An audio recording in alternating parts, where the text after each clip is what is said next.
She is a woman despised by millions of people in this country, in danger of being harmed, even though she's behind bars. Tonight, a revealing interview with the woman who killed Selena. You may remember that thousands of fans gathered in the streets to mourn the death of this vibrant young Hispanic singer, a rising star in the music world. And many still wonder, why did she die? Selena wanted to become a household name, and earlier this year, in a most tragic incident, she got her wish. Selena died at the hands of her trusted friend, the woman you will meet now. What happened that day? Was Selena the victim of a woman obsessed? Only one person knows for sure. Deborah Roberts brings you her story. 35-year-old Yolanda Saldivar is beginning a life behind bars. 2 months ago, a jury found her guilty of first-degree murder of Mexican-American singing sensation Selena. She was given a life sentence. That's 30 years before a chance of parole. Saldivar will spend those years in a Texas women's prison under heavy guard, isolated from other inmates who may want revenge against her. She never testified during her trial, but Saldivar agreed to tell us her side of the story. We hope to make some sense of a killing that has wounded and bewildered Selena's family and fans. They have made me out to be a monster. I just want to say, I did not kill Selena. It was an accident. And my conscience is clear. Selena was only 23 when she died at the hands of Saldivar. She was a Grammy-winning, undisputed queen of Tejano music.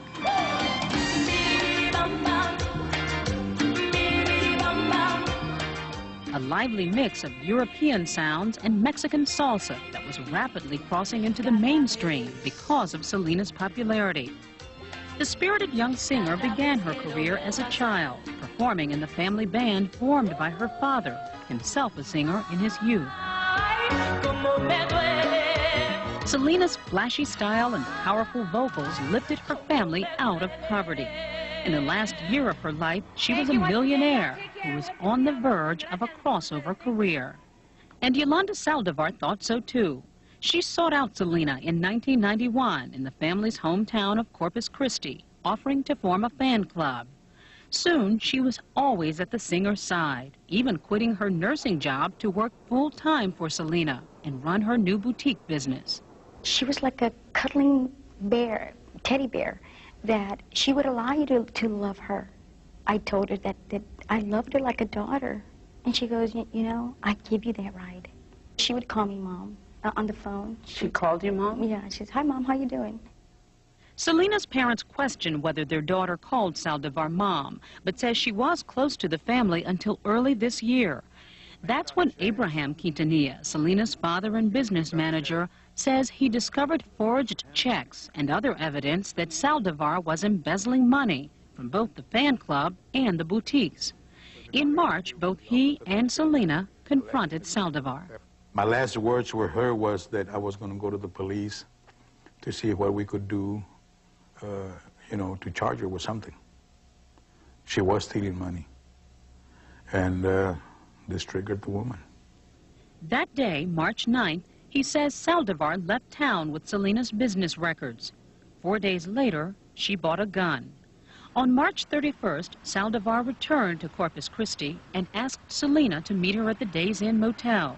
She told her to come alone. The two women argued, and suddenly there was a gunshot. An injured and hysterical Selena raced from the motel room to the lobby, where she collapsed.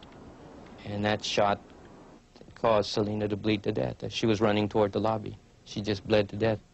Prosecutor Carlos Valdez pieced together a motive. The defendant had wrapped up her whole life around Selena Quintanilla Perez. Her whole world was walking out the door, and she wouldn't stand for it, so she shot her. Let's keep her alive and enjoy her music. The grief-stricken Mexican-American community mourned Selena as an idolized daughter or sister. Thousands turned out for a candlelight vigil, saying goodbye to a shining young role model who never forgot her roots. The one thing no one disputes is what ultimately happened here at the Days Inn in room 158. It was Yolanda Saldivar who fired the single gunshot that killed the young singer. But why the shooting happened is still the subject of intense speculation weeks after the jury's conviction. The prosecution contends it was a case of cold-blooded murder committed by an obsessed fan out for revenge. But Saldivar insists it was all a tragic accident, a story she still stands by today. What happened that morning when Selena arrived? Did she say she wanted to fire you? Never. She never told me that. I was telling her to leave. And I said, it's over, Selena. It's over. I can't work for you no more. I can't work for you no more. She went down. She grabbed my feet and told me not to leave her. And I picked her up and I told her, just leave. And I grabbed the gun, put it in my head. I pulled the thing back. And I said, if you don't leave, I'm going to do it, Selena. And she got up and she says, Mom, we need to talk about this. We need to talk about this. I'm going to close the door. And when she was walking to the door, she was going at an angle. And I told her, don't close the door. And in that instant, the gun went off. But why didn't it hit you? Because I was pointing to the door, and it just went. Did you know she was hit? No, I did not know. There was blood along the door seal. I didn't even look at the door. But there was blood all over the room. How could you not see it? The pictures that I see, they're dots. Saldivar left the blood-spattered room and headed to her car with the gun still in her hand. She said she was looking for Selena. The next 9 hours became a standoff with police. Saldivar sat in her car, gun to her head, negotiating into the night before finally giving herself up. Many people have wondered that if you were really trying to kill yourself, why didn't you commit suicide when you were in the car all those 9.5 hours? There were many things going through my mind. I could hear her in my mind telling me, stay behind, stay behind. I hear her tell me, you don't commit suicide because I'll never see you in heaven. Jurors didn't believe Saldivar. It took them less than 3 hours to convict her. Prosecutor Valdez insists there was no evidence of an accidental shooting. This was a simple case of cold-blooded murder. There was an intent involved, and she did exactly what she set out to do. Despite all the evidence against her, Saldivar gives a strikingly different account of the shooting and the weeks that led up to it, contradicting witnesses and the Quintanilla family. Did you steal any money from Selena's business? No, ma'am. Not ever. Can you tell me if you were angry, frustrated? No, I was never angry. I was never frustrated. Quintanilla, now living with the silence of his daughter's empty recording studio, says his documents prove that Saldivar embezzled more than $100,000 from Selena. He also says he was increasingly bothered by Saldivar's possessiveness toward his daughter. And I did start noticing an obsession with Selena. In my opinion, she was living a life through Selena. Here you have a person that's nowhere in life. Right before she killed Selena, I found out that she was stalking Selena by phone. There were allegations that you were in love with her. And that's not true either.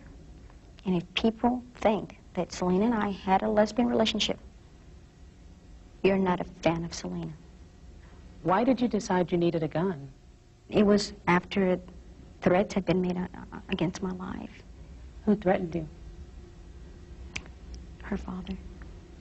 Abraham Quintanilla threatened you? Yes. Quintanilla insists he never threatened Saldivar. He's convinced that she bought the gun to kill Selena. She saw me as the person who initiated this. And she saw me as the enemy. How much more could she hurt us than killing Selena? Is there any way Selena or her family could have seen this kind of a death coming? No. No tips, no clues? No. Forensic psychologist Dr. Reed Malloy expert on obsession and violence. Though he never examined Saldivar, we asked him to take a look at our interview with her for any hints of obsessive homicidal behavior. He says the strongest clue is that she brought a gun to the final meeting. Why is there a loaded gun there when perhaps there's a job termination? And two, why does she put the gun to her head in order to end the relationship? Those two are strikingly abnormal and are usually absent in any kind of relationship ending. Dr. Malloy says Saldivar appears to fit a pattern of an obsessive personality. We ask him about her claim that it was she who was ending the relationship instead of Selena. I told her no, that it was over. Now, Yolanda is describing here the exact opposite of what Selena's family has described. Yes, sometimes there's a reversal in these cases of roles. And what we may be seeing here is the person that's about to be abandoned, in order to understand it or justify it in her own mind, becomes the person in the position of doing the abandoning. So her version turns everything around. Exactly, the roles shift and the roles alter, and we have tragedy. He was particularly struck by Saldivar's answer to our next question. If you could go back and do something differently on that morning of March 31st, what would you do? I would want her to kill me. Dr. Malloy says that's an indication that Saldivar expected one of them to die that day. Instead of her saying, I wish we were both safe and nothing had happened, instead she has to direct the aggression toward herself rather than Selena. So you think that it appears that she was considering suicide here? I think so. I think so. That's why these situations are extremely dangerous and unpredictable, because that homicidal impulse is shifting rapidly between the wish to kill the self and the wish to kill the other. And there were just seconds there to determine who was going to die. Perhaps even less than that. Throughout our interview, Saldivar kept referring to a mysterious deep secret that she shares with Selena. She says they even talked about it on the day of the murder. You talked about a secret, that you're protecting a secret.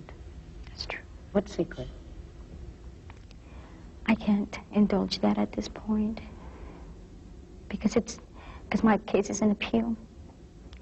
But I know that one day people will know. Let's stop it there. I don't know if there's a secret, but I do know that by her saying she has a secret, she maintains a special, exclusive relationship with Selena that nobody else has. Even now? Even now. Yolanda, whether it was accidental or whether it was intentional, you were responsible for Selena's death. How do you live with that? It was an accident. I'm dead inside. I have no feelings. I'm like a walking shell. Selena will always be a daughter for me. She will always be that gentle child I never had. And I thank her for it. There's a link to Selena now that nobody can devalue nor remove. You know, through one act, she has now established a notoriety that will remain, and her name will be linked to Selena's memory. And that, for her, in a sense, reestablishes that special fantasy.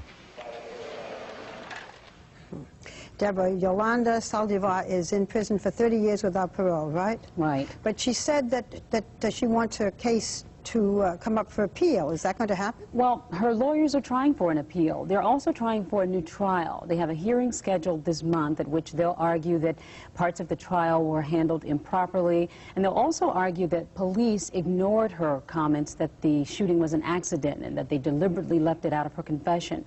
But they're arguing this before the same judge who heard the trial, so many are skeptical about whether it will work. Selena was only 23 and on the verge of becoming a megastar. And the thing that's so heartbreaking for her father is that he will never know how well she could have done. Ironically, her last album that she recorded before her death sold 3 million copies. And now she's a legend. She is. Tragic, all around tragic. Thank you, Deborah.